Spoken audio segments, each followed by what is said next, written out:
Vous êtes à l'instant où le rideau de la nuit va s'entr'ouvrir sur la scène où s'est joué le drame d'une civilisation. Les personnages sont en place depuis l'aube de l'histoire, entêtés contre le sable et le vent. Et la voie du désert a traversé les siècles.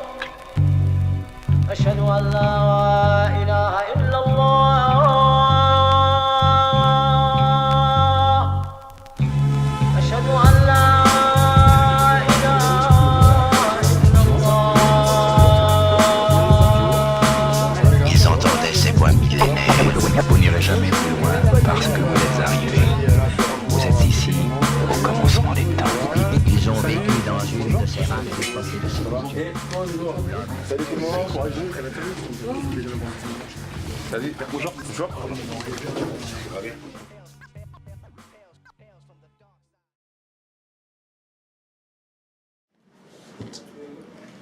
Bonjour. Bonjour. Je m'appelle Romary. Bonjour.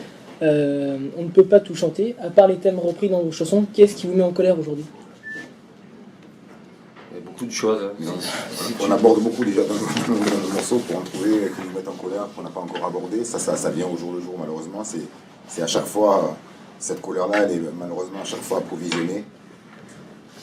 Parce que c'est vrai que sinon, peut-être on aurait des thèmes très très différents. Mais là, malheureusement, entre chaque album, même si pourtant on est un groupe, on laisse énormément d'espace entre les albums. Mais encore une fois, la source paraît être malheureusement, encore une fois, intarissable à ce niveau-là.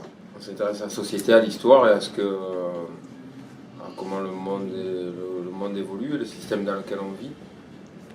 Et être en colère aujourd'hui, c'est de voir peut-être des luttes qui sont à la base justes, qui sont complètement détournées. On est dans une ère de communication. Beaucoup de monde fait de la communication et ne fait pas de la vraie lutte. Je pense qu'il y a des causes sur lesquelles on peut s'engager, qui touchent la planète entière et qui sont des causes justes. Les histoires de réchauffement ou les histoires de brevets sur du vivant ou les histoires de multinationales, de trusts comme Monsanto qui essayent de passer des accords pour pouvoir attaquer des États qui les empêchent de planter leurs semences OGM. Ça c'est des choses auxquelles il faut faire face parce que c'est vous, ce sera vos enfants qui seront confrontés. Donc on ne le fait pas nécessairement, pas obligatoirement dans notre musique, on en parle dans notre musique, dans un morceau comme La fin de leur monde, qu'on a écrit il y a, je sais pas, 8 ans à peu près. On en parle, mais c'est aussi dans les actes, là, c'est un pacte qui s'appelle Pacte transatlantique qui assied la possibilité pour des multinationales d'attaquer des États au tribunal, des États qui leur empêchent de développer leur business. Ça touche absolument tout le monde, parce que sur tes gâteaux que tu vas manger, s'ils font des expériences, ce sera des expériences sur ton corps, et si tu as un cancer après 50 ans, et qu'on dira, ah mince, les OGM finalement c'était pas très bon, ils n'ont pas fini de faire les tests dessus, ils veulent l'imposer aux gens. Donc pour moi, il y a des combats justes qui ne sont pas uniquement que des combats du rap. Le rap, il reprend ces combats-là, ou après il peut prendre des combats sociaux, comme le racisme en France, qui est un pays qui n'a pas réglé ses problèmes racistes et qui depuis 3 générations d'immigrés repousse le problème, est en train de fabriquer une génération de frustrés qui ne sait plus vers qui se tourner pour mener ses combats. Et d'un combat qui est non violent, ouvert et pour une acceptation, on arrive à un combat de confrontation. C'est une vraie époque compliquée. Par-dessus ça, on mélange un peu tout aussi. Par-dessus ça, ben tout est mélangé. Hein. J'ai vu dans des défilés des néo-nazis marcher à côté des jeunes des quartiers, ça fait peur. Donc, quand on était jeune, on se fritait avec les skinheads. Donc moi, marcher à côté des gens qui ont le bras tendu, c'est impossible. Impossible. Bonjour, je m'appelle Laure. Bonjour. Le harcèlement à l'école est un sujet d'actualité. Que vous inspire ce thème? Avez-vous déjà été vous-même victime ou bourreau? Ni victime ni bourreau, je pense qu'on en a parlé entre nous de l'école.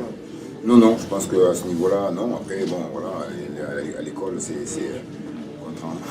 c'est un environnement qui est dur. Bon, une fois à la maternelle, on m'a piqué mon bouteille. C'est pas une bonne Et quand tu étais instituteur, t'as pas marqué tes enfants? Non, par contre, non, on rigole, mais c'est vrai que c'est un sujet assez grave Oui. et par contre, c'est assez symptomatique aussi d'une forme de violence qui a tendance à malheureusement augmenter, à se développer dans nos sociétés. Et il n'y a pas que les élèves qui sont violents. Ce qu'on pense, c'est que la violence, c'est un peu.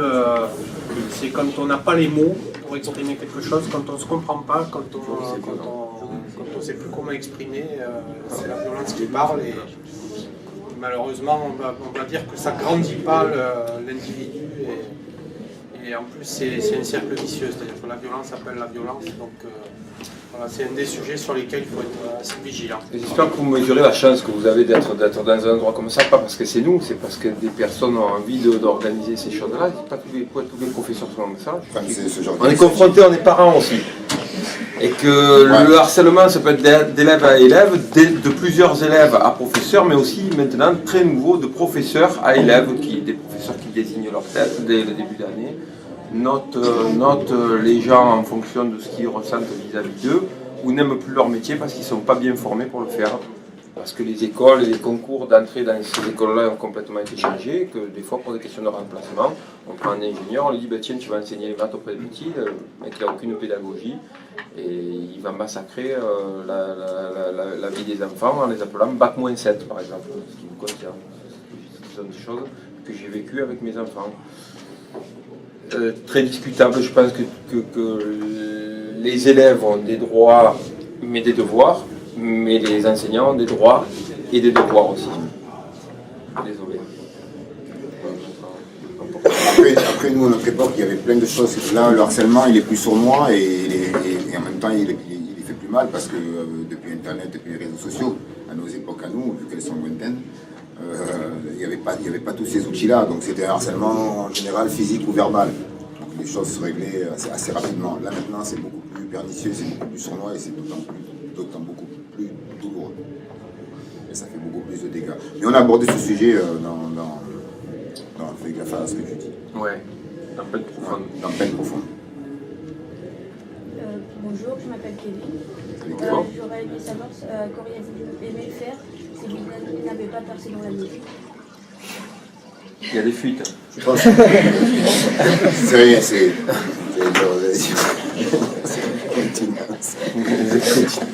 Continue. On avait tous des rêves différents. Hein. Je pense qu'on aurait aimé faire des tas de métiers. Par contre, il n'y a pas de meilleur moyen que de réussir dans les études. Donc ça, c'est une évidence. Le fait de travailler le plus loin possible, ça te donne la liberté de choix. Le choix, c'est le luxe dans la vie. Moi, je voulais être archéologue. Le choix, c'est le luxe. Je suis allé jusqu'à la fac d'archéologie, d'abord en géologie, après j'ai arrêté. Puis on a commencé dans la musique et on gagnait pas assez bien notre vie, on avait tous plus ou moins fondé une famille et je me suis dit au bout d'un moment, il faut que je reprenne les études pour trouver un boulot parce que la musique c'est trop difficile. Je me suis réinscrit en fac d'archéologie et en même temps que je me suis réinscrit, en fait, on a eu le morceau Le Mia qui a marché, donc du coup je suis pas retourné à la fac. Et à partir du Mia, à partir de 1993, on a fait plus que de la musique. Mais je pense que chacun d'entre nous avait peut-être des rêves. Si vous voulez faire un civil. Civil. Bac Nord. Bac Nord, civil. Tu voulais une enveloppe? Bon, je pense que je me serais dirigé vers le sport ou un truc comme ça, parce que j'aime bien. Voilà. Le sport ou la danse. Je pense que je serais resté dans ces eaux-là de toute façon. Et toi, tu as été instituteur? Moi, j'étais instituteur. Il fut de l'autre côté. 90, en fait, il y a eu 90-91, j'étais instituteur le jour et beatmaker la nuit. On venait chez lui, on faisait les morceaux. Il faisait sa journée à l'école, il enseignait. Et le soir, on faisait les morceaux. On était tous chez lui. On était tous chez lui. Il arrivait à l'école, il était massacré. Mais bon, c'était un prof assez cool, hein, parce que je me rappelle, il se baignait entre midi et 2, et ses élèves lui disaient monsieur, vous avez plein de sel sur le visage. Il rentrait de la mer, il avait le sel qui s'était sur le visage. Donc voilà, on a tous. Voilà. Bonjour, je m'appelle Pierre. Bonjour Pierre. Donc vous avez commencé votre carrière très jeune et plein de révoltes. Aujourd'hui, vous menez votre dernière tournée. Que nous, lui. Aujourd'hui, vous menez votre dernière tournée, mais qu'est-ce que la maturité a changé ou pas? C'est pas la dernière tournée parce que c'est ce qui a été annoncé, c'est pas exactement la réalité. Après, le sort et la vie décident de ce qui est premier, deuxième, dernier, ça c'est. Mais la maturité, oui, peut-être parce que ça a structuré notre manière de penser, nos réflexions, et ça a structuré aussi notre manière notre révolte. D'une révolte plus brute et plus teenager dans les années 80, on est passé à quelque chose de beaucoup plus construit et beaucoup plus réfléchi. Et on a perdu quelques illusions, on est moins naïf. Mais par contre, je pense que l'engagement et l'indignation sont restés les mêmes. Peut-être qu'on a toujours les mêmes rêves, mais on sait qu'ils seront peut-être plus durs à